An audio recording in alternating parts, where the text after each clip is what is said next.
insustituible.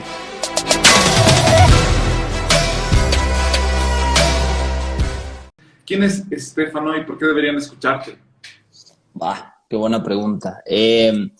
Yo creo que soy una persona que busca todos los días mejorar en algún aspecto de su vida, de aprender de sí mismo, de aprender de los demás. Y yo creo que una cuestión que me caracteriza, me define muchísimo, es tal vez que intento todos los días definir qué controlo y qué no controlo en mi vida, y el propósito lo voy llevando poco a poco, ¿no? Con paciencia, con claridad, con acción y con disciplina.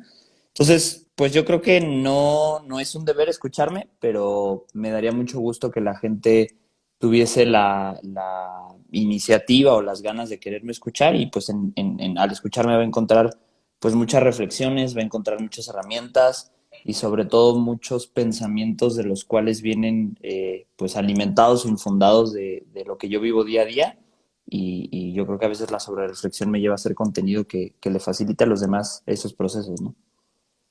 Contanos un poco más sobre el contenido que estás generando hoy en día. ¿En qué proyectos estás involucrado, Estefano? Vale.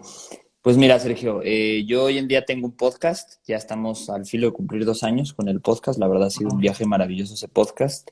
Todo empezó con el hecho de querer compartir un poquito de lo que yo pensaba o de lo que yo creía saber acerca de la vida. Y luego, bueno, se ha vuelto un proceso a la par de lo que yo estoy haciendo todos los días en mi ejercicio como persona, como empleado, como pareja, como hijo, como amigo, como compañero, como mentor. Y ahí se reduce todo y acompaña a la gente a que reflexione, ¿no? No me gusta mucho darle a la gente todo, aquí en México decimos todo peladito y en la boca, porque creo que una de las cosas que facilita mucho el proceso es vivir tu propia experiencia, ¿no? Entonces, de alguna u otra forma, yo me gusta motivar mucho a la gente a que viva sus propias experiencias, y ya a partir de ahí que vaya descubriendo, y pues si necesita algo de mí, yo estoy dispuesto, ¿no? Por el momento tengo el podcast, tengo una academia de responsables, es un espacio que hemos creado el equipo de responsables y yo, que son dos personas maravillosas, Has y Marian, que me ayudan en todo. ¿Y qué tenemos en ese proyecto? Pues bueno, es un espacio de reflexión, de crecimiento, de claridad, de motivación a la acción y de herramientas para generar resistencia ante las cosas difíciles de la vida.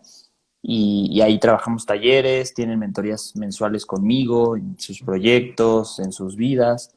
Y pues bueno, donde nos vaya llevando la vida, eh, creo que justo hace poco tuve una entrevista con una gran persona que admiro dentro de la filosofía estoica, y él me decía, yo siempre supe qué es lo que no quería hacer, y pues lo que quiero hacer lo voy a ir descubriendo. Entonces yo creo que hay que cambiar el chip y decir, bueno, ¿qué es lo que no quiero hacer? Y a partir de ahí ir caminando, ¿no? Entonces te puedo decir que lo que yo no quiero hacer es no ser dueño de mis horarios en un trabajo,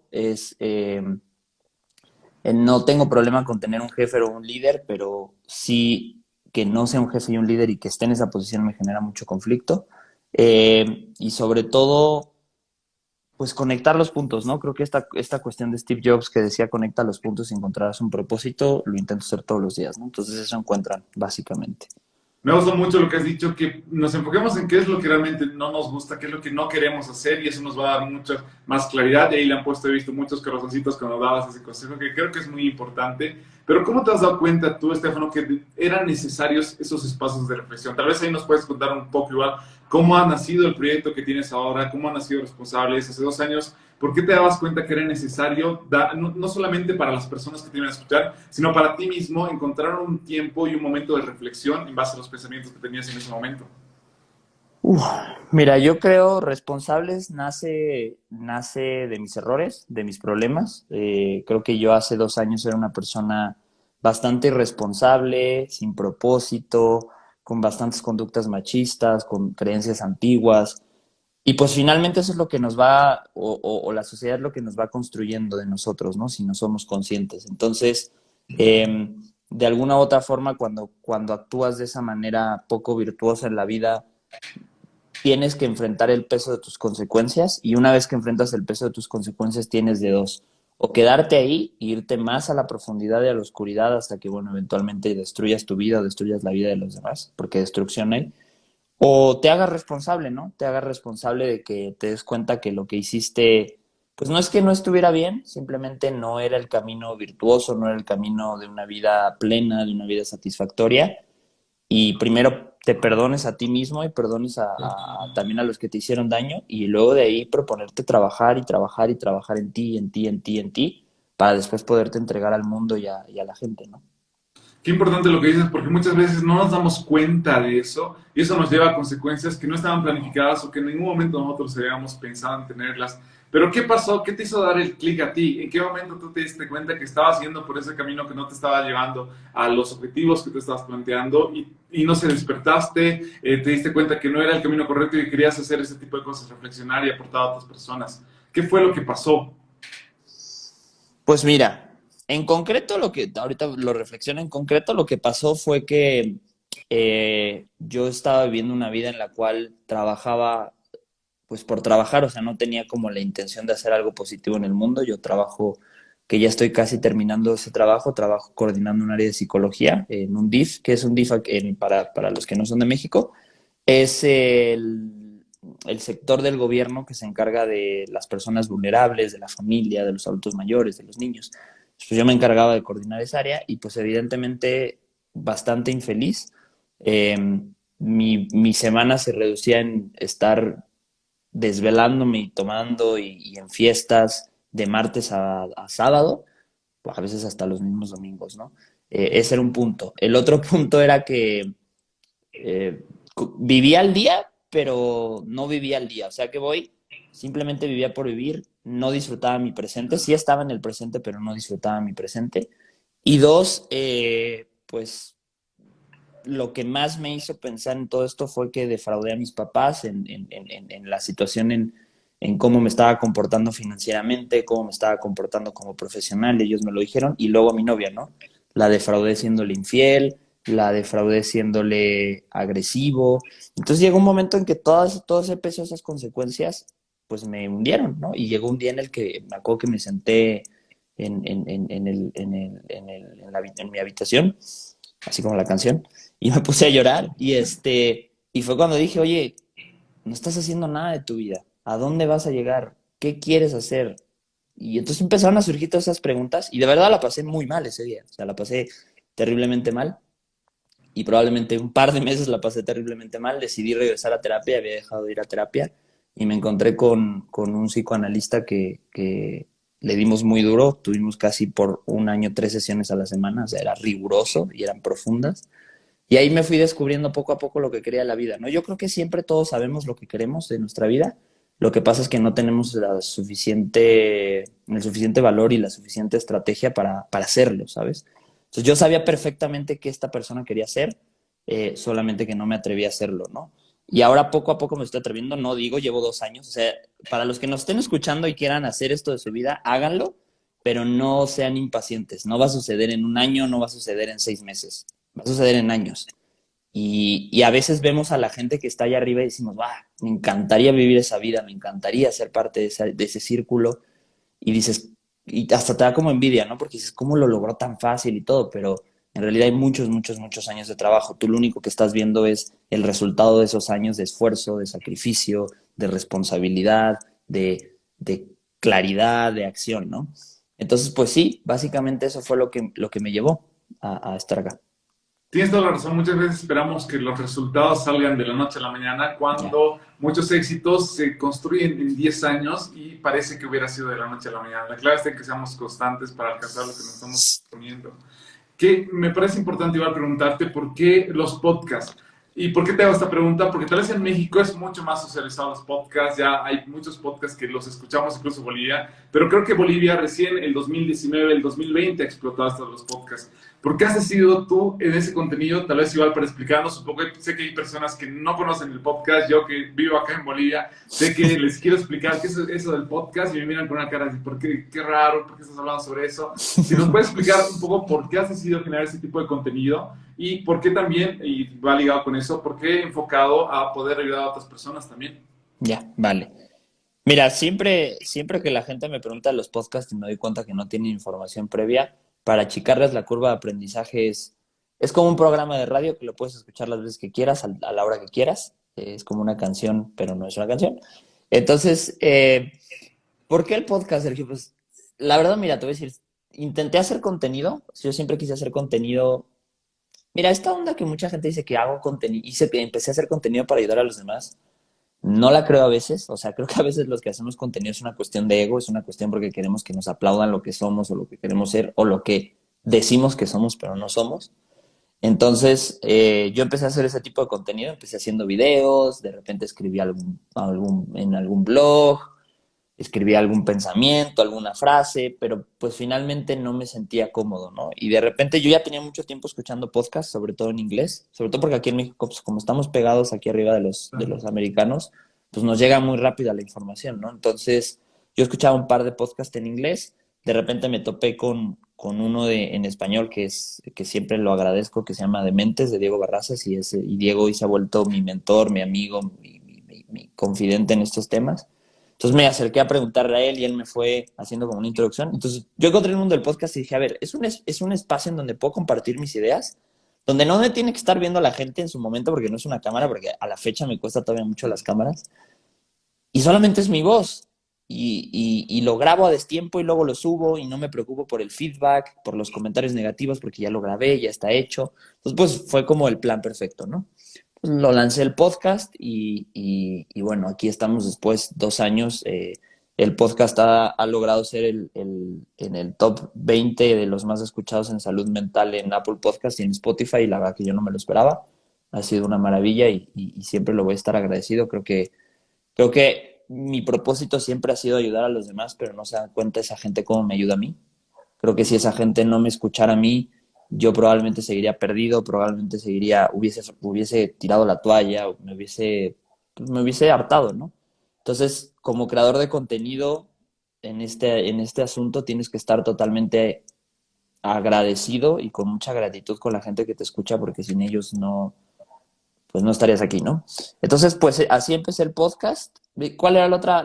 Perdón, soy medio disperso, pero ¿cuál era la Y otra pregunta? va ligado a lo que nos estabas contando, pero me gusta mucho lo que dices, porque igual recibir un mensaje, escuchar a alguna persona que te dice, o leer algún mensaje de una persona que te dice, me encanta, no sé, en mi caso, las personas que estás trayendo para que podamos ver otras perspectivas, algo diferente. Como tú dices, te motiva, realmente puede que estés haciendo el contenido para las más personas, pero te ayuda a ti, te ayuda a crecer, te ayuda a que te des cuenta que estás aportando un poco más. Y quería preguntarte, y va relacionado a la pregunta que te hacía anteriormente, ¿por qué has decidido generar ese contenido? Y nos contabas un poco sobre haber llegado entre el top 20 de salud mental. ¿Por qué ese tipo de contenido? ¿Por qué responsables? ¿Por qué aportar en ese sentido a las personas a que desarrollen esa mentalidad de responsabilidad, de hacerse cargo de las obligaciones que tenemos? Una, porque creo que es vital, es una cuestión de supervivencia, es una cuestión que tienes que hacerlo tarde o temprano. Dos, pues la verdad que mi background es de psicología, yo estudié psicología. Amo la psicología, pero no me gusta el estado actual de la psicología. Me molesta mucho cómo la psicología hoy se maneja, tanto como modelo de negocio, como gremio de psicólogos. Lo detesto totalmente. Entonces también como que este movimiento viene muy motivado por revolucionar la forma en la que se hace psicología y la forma en la que los psicólogos trabajan y la forma en la que la gente recibe la psicología. Y también porque soy un filósofo frustrado en el hecho de que, fíjate que voy a cambiar la palabra, ya ni siquiera frustrado, soy simplemente un filósofo que no quiere ser filósofo. O sea, ¿qué voy con esto? Probablemente ahorita ponerme a estudiar filosofía sería como una pérdida de tiempo desde mi perspectiva, porque creo que hoy lo que más necesito es indagar en los temas que ya descubrí y no descubrir nuevos, porque a veces el sesgo de información te hace perderte y te hace perder el propósito. Eso también es importante, ojo. No se trata de que sepas mucho, sino se trata de que sepas algo que es relevante para ti y lo sepas bien, ¿no? Y entonces eso significa cerrarle las puertas a otras cosas, ¿no? Entonces, básicamente, pues desde mí viene motivado por un tema interno de revolucionar el mundo de la psicología y la forma en la que se trabaja y del coaching y todo esto. Y por el hecho de que es precioso y es hermoso recibir mensajes de la gente. Yo recuerdo que hace como año y medio fue cuando dije, lo que tienes aquí es importante. Me acuerdo que una vez una chava de España me escribió y me puso, estoy a punto de suicidarme, llevo escuchando tu podcast desde hace mucho tiempo, la verdad no tengo a quién recurrir, justo empezaba la pandemia, fue hace un año, y me dijo, pero el haberte escuchado ya desde hace tiempo me generas confianza y quería decirte que no estoy bien, que me siento mal. Primero a mí me agarró mucha ansiedad porque dije, ¿cómo abordo esto? Y luego, bueno, platiqué con ella, contacté a un familiar suyo, le pasé números de asistencia al suicidio en España. Y ya luego que pasó todo esto y que le estuve haciendo un par de seguimientos desde Instagram, porque desde ahí hice el contacto, me senté y dije, lo que estás haciendo ya importa, o sea, ya no es un proyecto en el cual tú te sientas y hablas de ti y hablas de la vida, o sea, ya estás generando un impacto. Responsabilízate con ese impacto, disciplínate con ese impacto, ¿no? Y ya desde ahí ha empezado un proceso totalmente diferente. Y también, ¿por qué no? O sea, creo que hoy todos los que somos emprendedores digitales queremos vivir de esto, queremos seguir haciendo esto y para seguir haciendo esto significa que también tengas que vivir de esto. Entonces también estoy como intentando desarrollar un modelo de negocio viable en torno a todo el proyecto, ¿no? Claro. Pero, y esa responsabilidad que tú hablas, que las personas ya han empezado a escucharte, ya han empezado a ver el contenido que estás creando, ¿qué tan importante o qué tan responsables somos, digamos, los que tal vez estamos comenzando a generar contenido? O tal vez las personas que nos están escuchando y no generan contenido, sino están dentro de una familia, dentro de una sociedad, dentro de un colegio, universidad, iglesia, donde pertenezcan. ¿Qué tan importante es que igual desarrollen ese sentido de responsabilidad? Fíjate que hay una frase que me gusta mucho de Séneca y él decía, y por eso te voy a explicar el punto. El ignorante culpa a los demás, el filósofo se culpa a sí mismo y el sabio no culpa a nadie. Y esa es la responsabilidad. La responsabilidad es cambiar la palabra culpa por responsabilidad. ¿Qué pasa con la culpa? La culpa es un mensaje de dos vías. Es un mensaje de queja, ya sea para los demás o para ti, y es un mensaje, un automensaje que te está diciendo no puedes hacer nada por ti. Ser culpable es ser víctima. Y hay ciertas cosas, hay ciertos asuntos en la vida en las que sí somos lamentablemente víctimas. Pero en temas emocionales, en temas cotidianos de la vida que hacemos tormenta de un vaso de agua, no somos culpables, no somos víctimas, somos responsables. Y entonces, a mí hace 2 años que te digo que me pasó esto, en donde cargué todo el peso de mis consecuencias, primero empecé culpando a los demás, luego me empecé culpando a mí, y hoy digo, no culpo a nadie, simplemente estoy despertando y estoy haciendo esto, ¿no? Entonces creo que la responsabilidad de la gente, para ser concreto con la respuesta, es el momento en el que dejas de culpar, en el que te dejas de victimizar y empiezas a hacer algo realmente relevante por tu vida y por la de los demás.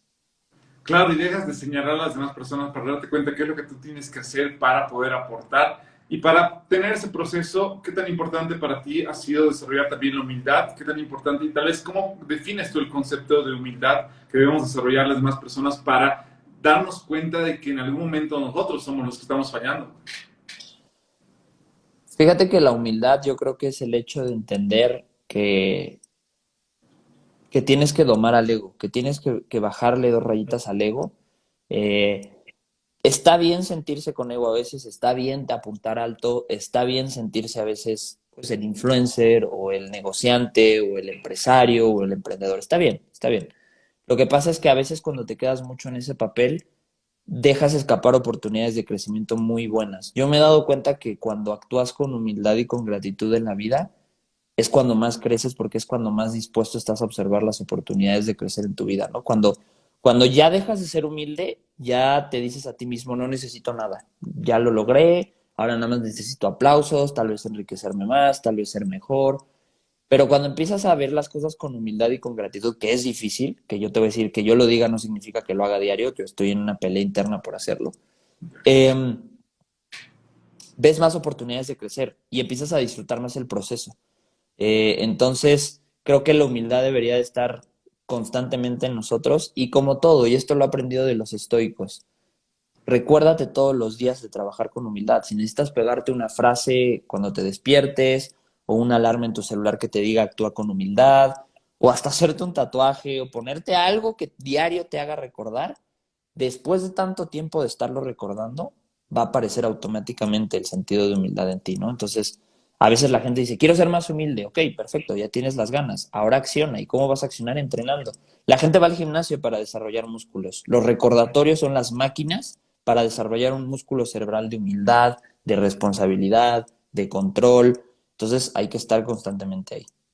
Y me gusta que tocas un punto importante que todos somos personas igual en proceso, no necesariamente somos productos terminados, sino estamos aprendiendo y estamos creciendo en ese proceso para seguir aportando. Si nos puedes contar, y nos has dicho que luchas con esto todos los días, que es algo que todos hacemos, ¿cuál ha sido el momento en el cual has sentido que la lucha se ponía más dura? ¿Cuál ha sido el momento en el cual, o qué momento crees que, o qué situación crees que te ha retado más? Tal vez el tema de la humildad, para volver al tema, tal vez otra característica que has tenido que desarrollar de tu forma de ser. ¿Cuál crees que ha sido el momento donde más lucha has tenido?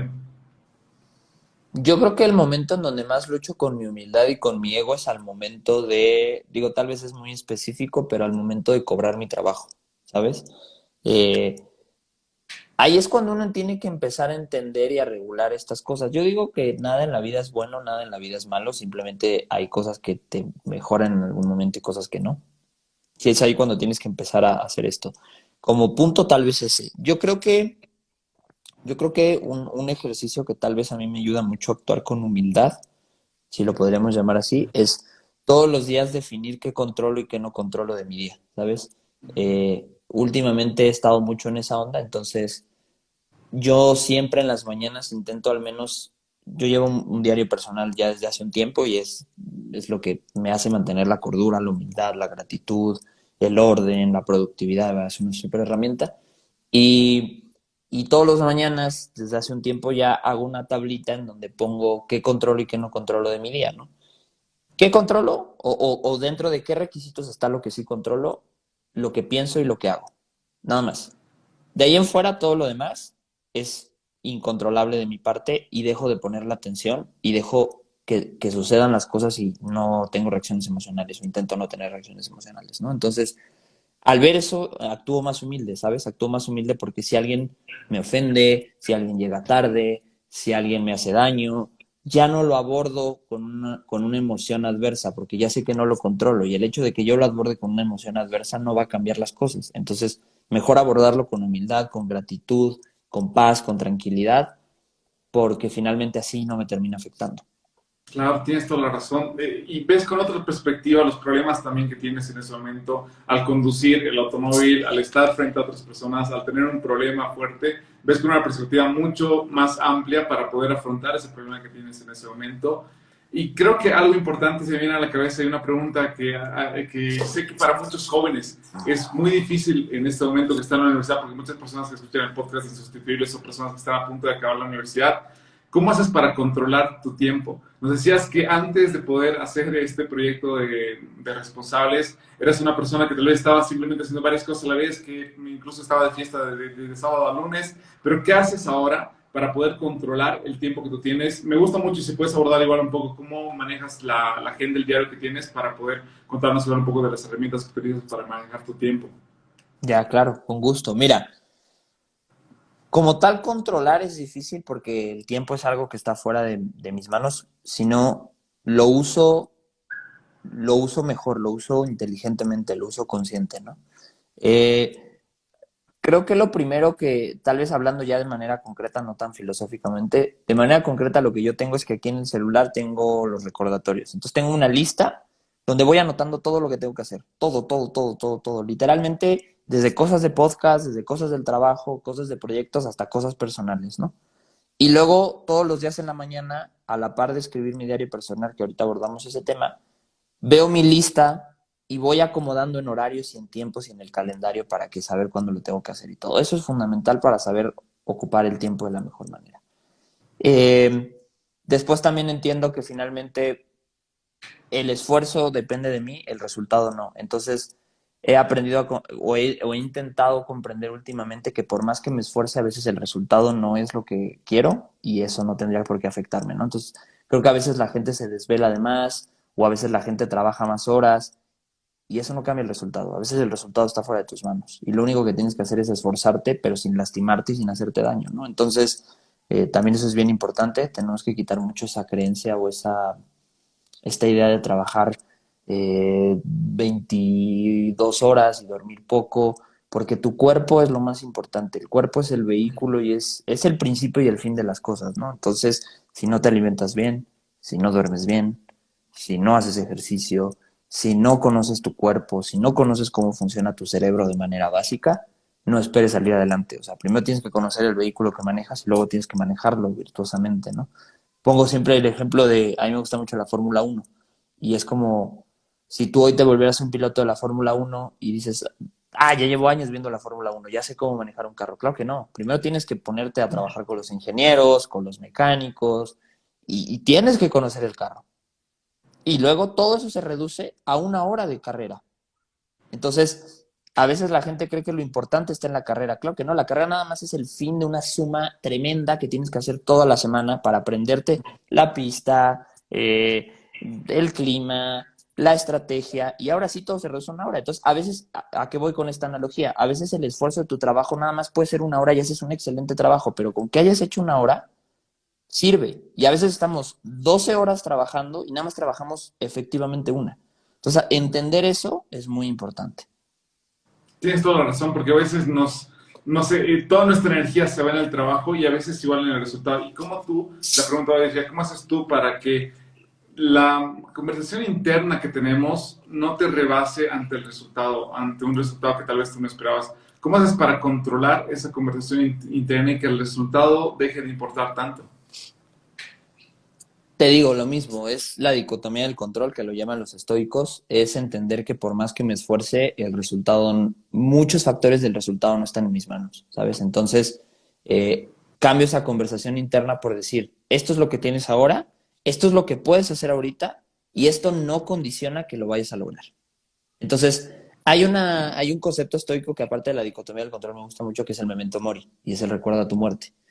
Y más allá de que nos pongamos a hablar ahorita de la muerte, que es un tema que, bueno, desafortunadamente por el COVID ha estado muy presente en nosotros, es la onda de entender que te vas a morir algún día y que ese día tú no lo controlas, tú no puedes decidir tu muerte. Entonces, si la muerte te llega hoy, hay que estar seguros de que hiciste todo lo posible para que te vayas bien, ¿no? Entonces, esto no significa que todos los días andemos pensando en nuestra muerte, pero se trata de que, por ejemplo, yo cuando estoy muy enojado o cuando estoy muy estresado o cuando estoy muy fuera de mí, me siento y me pregunto, si hoy fuera el último día de mi vida, ¿me gustaría morir así? ¿Enojado, estresado, triste, fracasado? No. Entonces vamos a sentirnos bien, vamos a hacer esfuerzo por sentirnos bien. Entonces empiezas a dejar de condicionar tus estados emocionales, empiezas a dejar de condicionar tus resultados y vives al día. Esto no se trata de enfócate solo en el proceso, no, los resultados son buenos, desear es bueno, apuntar alto es bueno, pero una vez que ya decidiste eso, baja la vista. O sea, si quieres llegar al cielo, no vas a llegar al cielo viéndolo, vas a llegar al cielo viendo qué escalón vas cruzando para llegar al cielo. Entonces la gente normalmente nomás está viendo al cielo y está caminando sin ver hacia dónde va. Entonces, ya viste el cielo, ya viste a dónde quieres ver, ahora baja la vista. Oh, qué bueno eso, cada día, ¿no? Poco a poco, subiendo cada escalón para poder llegar al cielo. Estefano, ¿quiénes son tus mentores? ¿De quién aprendes? Nos has nombrado igual varios autores durante estos 30 minutos que estamos hablando, pero ¿cuáles son tus mentores más cercanos? Nos has hablado de Diego Barrazas, igual de Dementes, que es otro podcast que igual a mí me gusta mucho, pero otras personas, tal vez personas más allegadas a ti, tus familiares, ¿qué Vale. personas son las que sigues tú, de las que más aprendes? Hay tres personas de las que más aprendo que son míos y que no los comparto porque está cañón que los comparta, pero es mi mamá, mi papá y mi novia. Incluiría a mis hermanos también, pero creo que con mis hermanos es más un proceso de que ellos me guían a veces y que yo los guío a veces, ¿no? Pero al menos de ellos tres aprendo muchísimo. Aprendo muchísimo a frenarme, a no dejarme llevar por expectativas, a no dejarme llevar por falsas ilusiones. Esos son mis mentores cercanos. Mentores vivos, bueno, está el señor Diego Barrazas, que lo aprecio y lo quiero muchísimo. Y ahora también, a ver, y esto es importante, nos han hecho creer últimamente que los mentores tienen que estar vivos y tienes que hablar con ellos. Los mentores están allá atrás en una biblioteca. Esos son los mejores mentores. Y hoy puedes tener un mentor que ya murió y que dejó sus enseñanzas hace mucho tiempo. Y hoy mis mentores, muertos, por así decirlo, son los estoicos. Yo he entregado mi vida últimamente al estoicismo. Marco Aurelio, Séneca, Epicteto, Zenón, Rufus, todos estos filósofos estoicos se han vuelto mis mentores. Y yo creo que otro mentor también muy importante es mi diario personal. Y retomo el tema de que te había dicho, que me habías preguntado, mejor dicho, del diario. El diario personal es un espacio que soy yo, pero que no soy yo. O sea que voy. Ahí pongo mis pensamientos, mis frustraciones, mis decisiones, hago listas para saber hacia dónde quiero ir. Ahí está todo en ese diario. Y ese diario me gusta mucho leerlo de vez en cuando. Tengo una estrategia que últimamente también he estado ocupando, que cuando me siento mal, regreso al diario y busco un día que me fue muy bien y que haya escrito algo bonito y me hago recordar a mí que hay días buenos y que hoy es un día malo y que bueno, es simplemente el hecho de estar pasando. Entonces, el diario personal es un segundo cerebro, es un segundo corazón, es un espejo, es otra persona que me hace entender a veces que no tengo que dejarme llevar totalmente por lo que siento y más por lo que pienso. Oh, qué lindo eso, porque muchas veces olvidamos escribir lo que nos está pasando cada día, como tú dices, como un recordatorio de los días buenos, de los días no tan buenos, para que puedas volver en un futuro ahí, para que te puedas, como tú dices, incluso terapear, tú mismo ser esa persona que te guíe, que te dé esa paz, esa tranquilidad. Y me imagino, hablas en uno de tus podcasts, de tus episodios, que eso igual te ayuda a que puedas vigilar la paz que tienes y la tranquilidad mental que tienes. ¿Y qué tan importante es eso? ¿Qué tan importante es que las personas busquemos esos momentos en los cuales estamos totalmente desconectados, en los cuales no tenemos los afanes, las preocupaciones? ¿Qué tan importante es que busquemos esa paz y tranquilidad hoy en día? Súper importante, mira, de hecho los propios estoicos hablaban de esto, los propios estoicos decían que para llegar a la eudaimonia, que es la traducción de felicidad, tenías que tener virtud y tranquilidad. No recuerdo cuáles eran las palabras que ellos ocupaban en su idioma, pero... Y creo que esto es muy importante. Creo que primero, lo primero, tenemos que dejar de condicionar la tranquilidad, o sea, y la felicidad. Eso no tiene que estar bajo ningún punto de vista. Y segundo, creo que la tranquilidad es súper importante para que cuando lleguen las cosas difíciles a tu vida, no te salgas tú de control. Entonces, eh, ojo con los ejercicios de tranquilidad y las herramientas, o sea, porque creo que últimamente nos han hecho creer que la única forma de conseguir tranquilidad es el mindfulness y lo respeto mucho y de hecho lo practiqué por un tiempo, pero al ser una persona bastante hiperactiva no me funcionó. Entonces, hoy mi gran herramienta de tranquilidad es mi diario personal, o sea, es un espacio en el que yo me desconecto totalmente y me pongo a escribir y dejé de darle estructura, sino más pasión y ahí dejo todo, ¿no? Entonces, la tranquilidad es muy importante. Otra de las cosas que a mí me ayuda mucho a estar tranquilo es conectar con la naturaleza.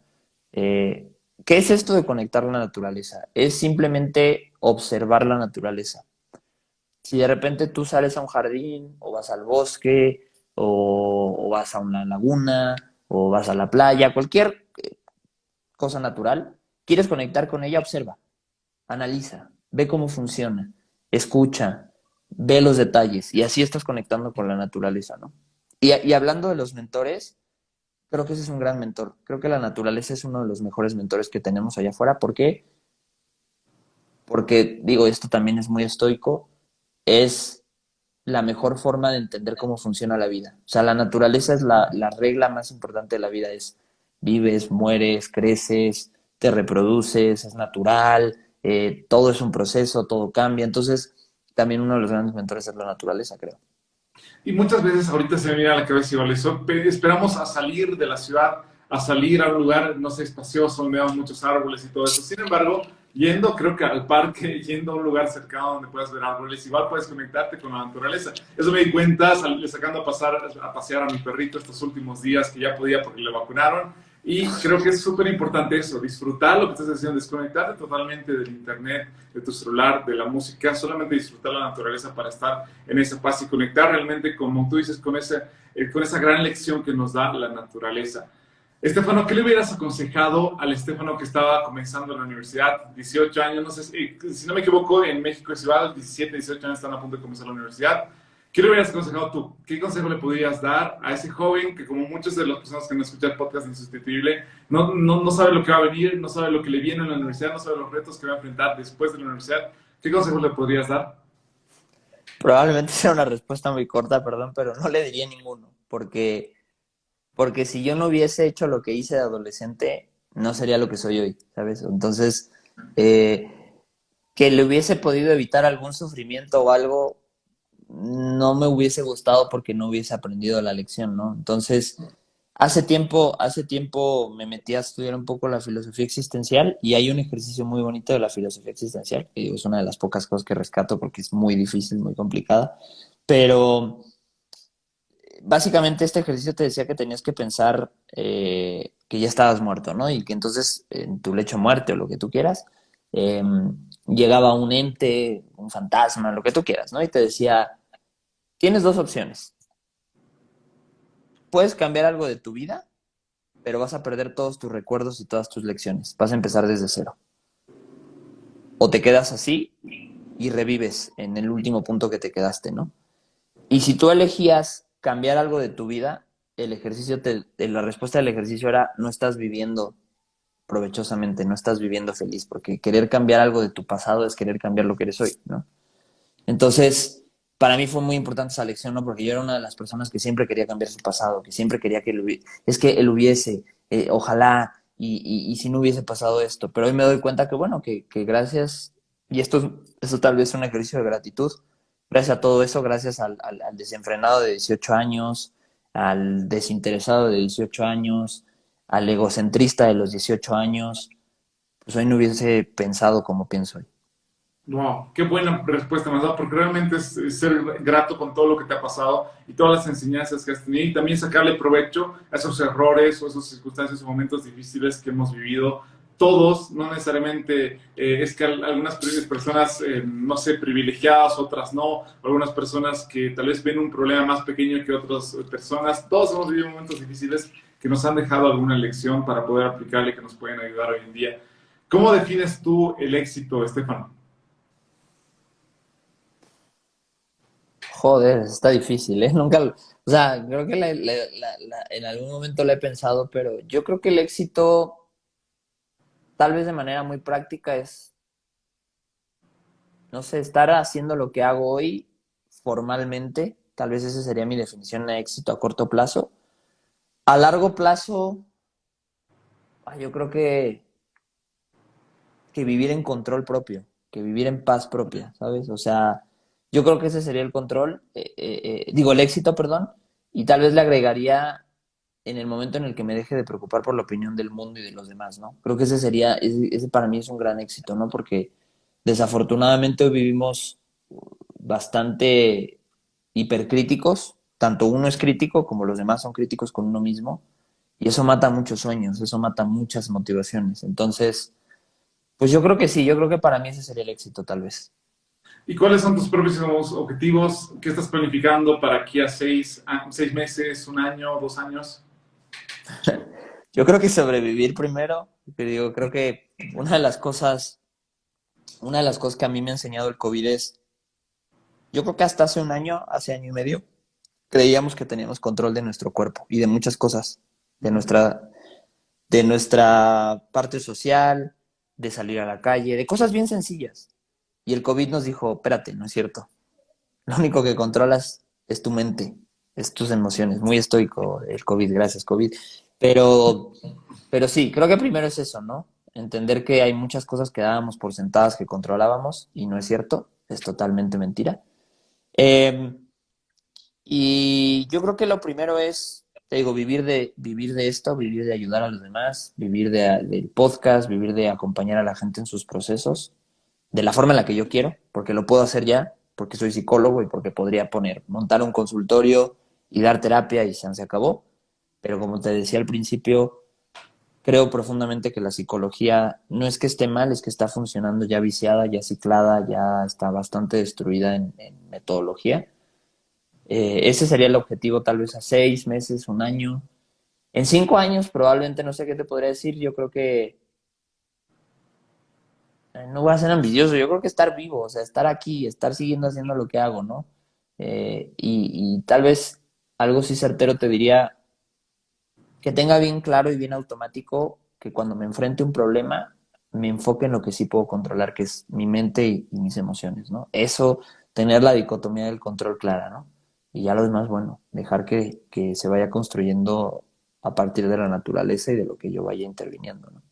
Qué importante la enseñanza que nos dejas de realmente, en lugar de querer controlarlo todo, primero empezar a controlarnos nosotros mismos, la mente, los pensamientos que tenemos. ¿Qué enseñanzas te ha dejado a ti el podcast de Responsables, el proyecto que tienes?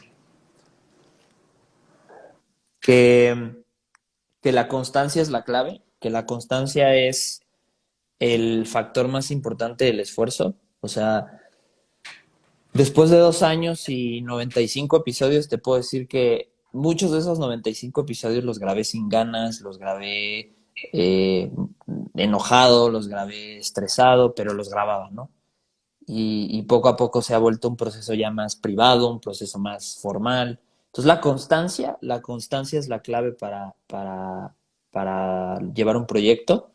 Yo creo que la otra cuestión del podcast es dejar de preocuparme por lo que los demás digan. La verdad que el podcast me ha dicho, sabes qué, tú sigue, tú sigue, tú sigue, tú sigue. Eh, y la otra lección tal vez sería eh, confía en lo que sabes, confía en lo que crees, porque hay alguien allá afuera, aunque sea una persona, que va a conectar con eso y le vas a cambiar la vida o te vas a volver su acompañante, porque digo, en mi caso que es un podcast de crecimiento y desarrollo personal, pues a veces sí me toca y tengo la fortuna de cambiar vidas, ¿no? Pero por ejemplo, si tengo un podcast de deportes, a lo mejor le hago compañía a alguien, ¿no? A lo mejor le hago compañía al turno de la noche de una fábrica y se lo hago más llevadero. A lo mejor, si tengo un podcast de cómics, le hago más llevadero a un niño que está sufriendo el abandono en sus padres. Entonces, no lo sé, eso, que te vuelves alguien muy importante en la vida de los demás. Wow, qué lindo lo que dices al final, porque me gusta mucho. Porque realmente acompañas a la otra persona, porque los dos están creciendo, los dos, tal vez diferentes objetivos, diferentes perspectivas, pero los dos están en ese camino de crecimiento para seguir aportando. Te voy a hacer la última pregunta que hemos preparado para esta conversación, Estefano, pero antes a las personas que están conectadas, que son parte de la comunidad Insustituible, voy a regalar el libro que se llama La psicología de la economía. El autor es Richard Thaler, el libro que te habla sobre cómo los deseos, los valores, los prejuicios, los afectos influyen claramente en el factor de decisión que tenemos al momento de consumir algún servicio o algún producto. Lo único que tienen que hacer es tomar una captura de pantalla y etiquetarnos a Estefano y a mí en sus estados y compartirlo en Instagram para que pueda regalarles ese libro a todas las personas que quieran. Nada más, Estefano, para terminar, para las personas que se han quedado hasta el final, escuchando tu historia, escuchando los consejos que nos estabas dando, son personas que quieren sobresalir en el área que les apasiona. Según tu perspectiva, ¿qué tiene que ser una persona para poder ser insustituible? Uf. Ok, dos cosas. La primera, y parece repetitivo, dicotomía del control. Aprendan a enfocarse en lo que sí controlan y de ahí esfuércense en hacer mejor, lo mejor posible en lo que sí controlan, que son ustedes, que son sus pensamientos y sus acciones. Y segundo, que para todo lo que hagan en esta vida, visualicen con claridad, accionen con valentía y con voluntad y resistan con disciplina y coraje. Creo que eso es bien importante. Tengas un proyecto, una relación de pareja, una familia, un empleo, un propósito, una misión. Siempre eso, ¿no? Siempre, siempre, siempre, siempre, siempre. Y, y nada, que sean responsables, que se den cuenta que no hay víctimas en esta vida, que no hay culpables, que simplemente hay responsables. Y bueno, lo típico, ¿no? Que crean en ustedes, o sea, que no se dejen llevar por las críticas de los demás, que cuando menos valor se den es cuando más recordatorios deben de tener de lo que valen.